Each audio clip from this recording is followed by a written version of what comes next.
in their power. Read that one more time, Mark. Fine. This is 2nd Ezra 15 and 16. For there shall be sedition among men and invading one another. And sedition means an uprising against a power or a government. Right now, you got people that voted for Trump saying, I don't know what he's doing. That's not the man I voted for. That's sedition. They want him impeached. Steve Bannon is the one that that's leading the charge. Trump got him in office. So that's a form of sedition. And it says, and invading one another. And you know what that is too? Is the thought. Because to invade someone, you gotta have wicked thoughts against someone. Yeah. And why would you invade them? Right? They shall not regard their kings nor princes, and the course of their actions shall stand in their power. They don't care about the powers that stand in that country. In fact, the Philippine president just brought that out. Yeah, he brought it out in one of his interviews. He says, look at Panama City. What happened there to their president? America invaded it, kidnapped the president. He had to stand trial in America, in a country that he didn't even commit the crime, so-called crime. And there was no crimes, that's the funny part. You know? And he says, what could they do to me? That's what he said. That's what Third Day said. That's why he don't want no part of America. Yeah, because you notice he did that 180 where he's like, fuck America, we don't need you anymore. And now he's talking about, oh, well, I was a little heated. And you know. Well, you know why? Because they still have that little bit of power to flex. Yeah, they still got that blade in this bag, and they're like, we can still turn it. But you know what's gonna happen is everybody's gonna jump on Esau. Everybody, all at one time. Yeah, them taking Esau on one by one, they can't beat him. But now when they all jump on him at the same time, Esau's gonna be defeated. And that's what America can't believe. Because honestly, Americans think there's something so innocent and pure. You know, proud to be American. Why would you be proud of this place that has been built in the blood of slaves that were of priestlyhood? You know, listen, they fucked up when they spilled our blood. We're kings and priests. We're the apple of the Most High's eye. Like you said, they fucked up spilling the Most High's apple. Blood. They could have gone, this isn't even the biggest landmass or biggest population. They could have gone to China and enslaved them. The Chinese are very weak. But no, they chose the Most High's people because we're the salt of the earth. So they knew, like it's coming out, the inventor of Nintendo was a Jake, so-called black man. But you wouldn't know that. They gave it to some Japanese dude, some so-called Japanese dude.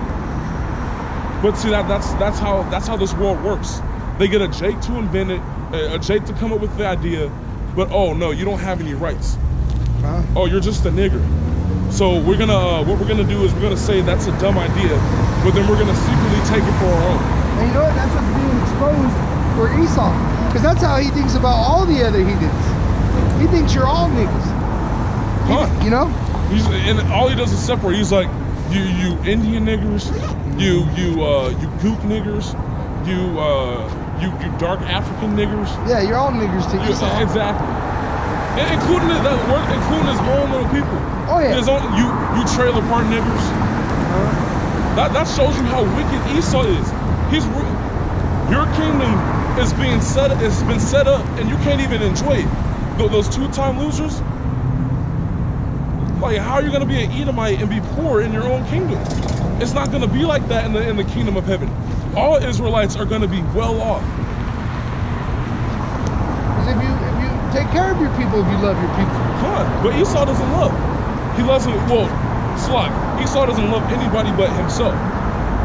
If it doesn't benefit him and his person, he can do away with it. And this is just to grab the point where we're at right now in these times. It says 2nd Ezra chapter 15 verse 28, behold, an horrible vision, and the appearance thereof from the east, where the nations of the dragons of Arabia shall come out with many chariots, and the multitude of them shall be carried as the wind upon earth. Who are the dragons of Arabia? Esau mixed with the Ishmael. Remember, Esau married Ishmael's daughter. God. So there's dragons over there. There's Edomites that look like Arabs. That are the Palestinians. Right, the Saudi Arabia. Why do you think America don't fuck with Saudi Arabia? Because those are just Edomites in that place. Edomites and Ishmaelite folk. Right. And of course, the Jewish, those are straight up Edomites. God. You know? Why do you think Ishmael runs all that from Egypt? Ishmael's in Egypt. That ain't his land right there. Right? All that which hear them may fear and tremble. Them that hear, fear and tremble. And see, when they get afraid, some animals attack when they get afraid. Just like these people. They get afraid because they hear that they're what they thought was life is coming to an end. And they get afraid and they want to attack. Right? All right, I'll jump down to verse 31. It says, and then shall the dragons have the upper hand, remembering their nature. Oh yeah, they're going to go back to remembering they were the devil. The Most High created them to be the devil, and they're going to go back to, they're going to show you the devil. They're going to bring this shit back.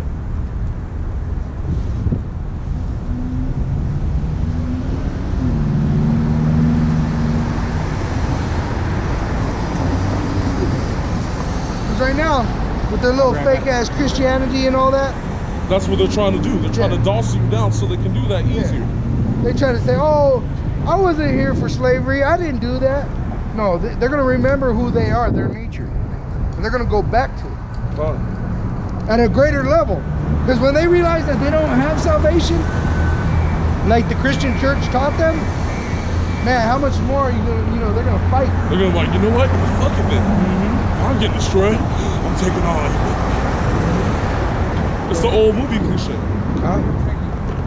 It says, and if they shall turn themselves, conspiring together in great power to persecute them, then these shall be troubled and keep silence through their power and shall flee. They shall flee.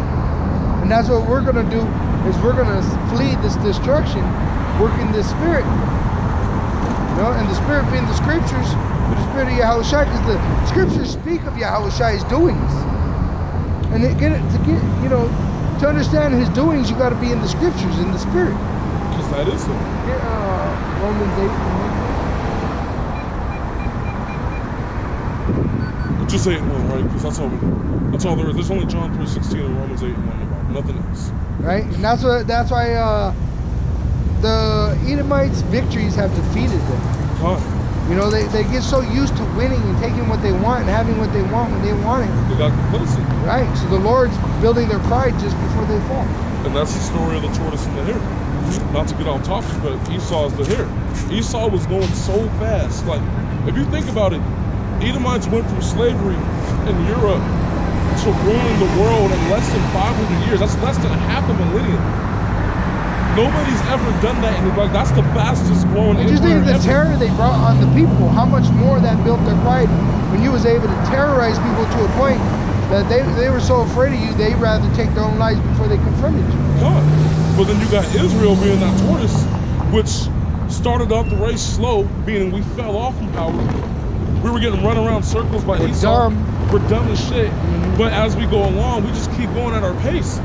And eventually the rabbit gets so lackadaisical, the tortoise crosses the line, and he loses track of time. Yeah, the rabbit's like, oh shit, it's the end. Yeah. That's what's gonna happen to Esau. Esau's gonna be like, oh shit, it's the end. But it's too late. Yahushua's chariots are right there. And he's trying to fashion up that clean bomb.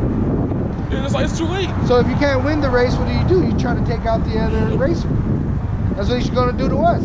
He's going to remember that he's the devil and he's going to start to kill us. That's Jacob's trouble. But that tortoise has that shell, which is that armor. That's that Ephesians 6. Put on the whole armor. But see, people don't get that. You think all these phrases and eternal words come out of nowhere. It's scriptural, it's spiritual. It's the Most High trying to talk to you in the most simple way. But this is Romans chapter 8, verse 1.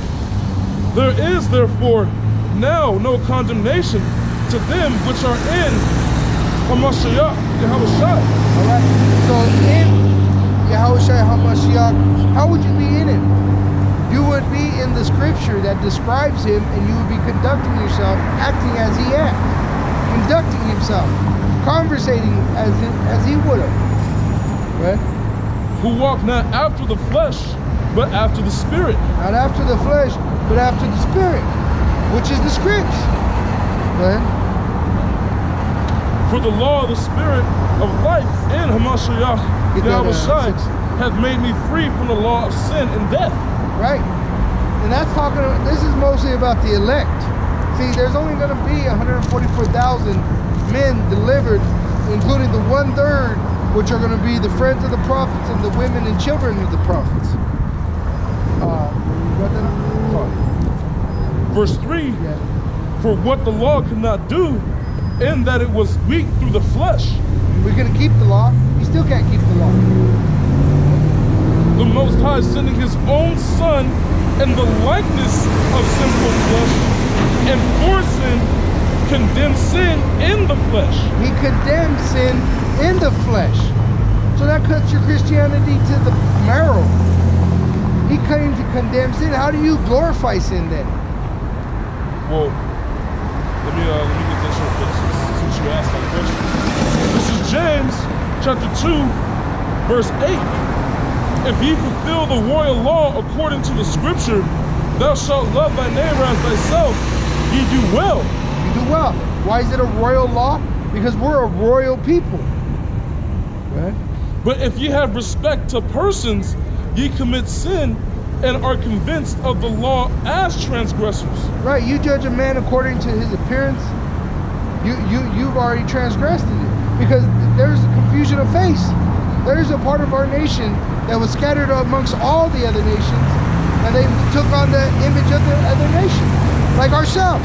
Northern Kingdom is a confusion of face. You know, there's a Northern Kingdom and like the Latinos and the Native American Indians that are amongst with the Southern Kingdom in these camps right now. And we talk about confusion of face, but even the Northern Kingdom's a confusion of face. Because we're still a lack of color, and we've lost our hair. Because a lot of Northern Kingdom, they have straight hair. The Gadites, a lot of they have straight hair. So there's so much of confusion of face that we can't judge a man just off his appearance. That's why you got to judge him according to the Spirit. But you got to be walking in the Spirit to know how to judge a man. Right?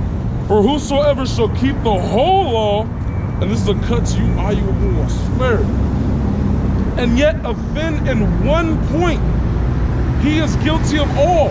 Right? You broke one, you broke them all. In this kingdom, queendom of Esau, you can't keep them. You can't do them all. That's why he didn't come for the whole. He came for the sick. But that's the thing. You got to identify you're sick and you need saving. You know, if you think you're all righteous, you think you're already delivered, you're a fool yourself.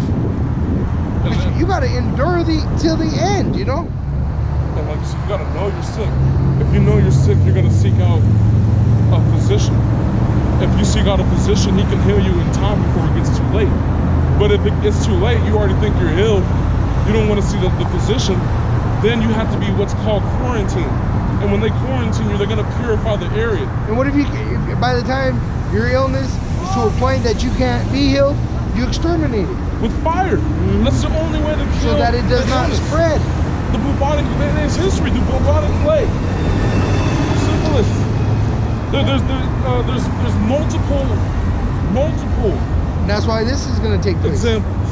The Lord has to consume these wicked with fire. Because they're so sick, and they don't even know it, that the physician's like, just come into my office. I can heal you. Before it's too late, just come in. And they're like, what are you talking about? Well, they want overnight healing. You know, that's the thing with these people nowadays.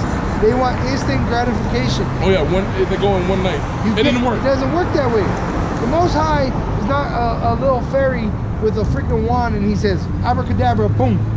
No, he's a loving father. He wants you to grow. He don't want you to miss all these experiences that you learn from while you're growing. That's why when you get the training wheels taken off your bike, your pops ain't always there behind you. He eventually lets go, and you fall a couple times. But that's so you know how to balance. If he's always holding, you don't know how to balance.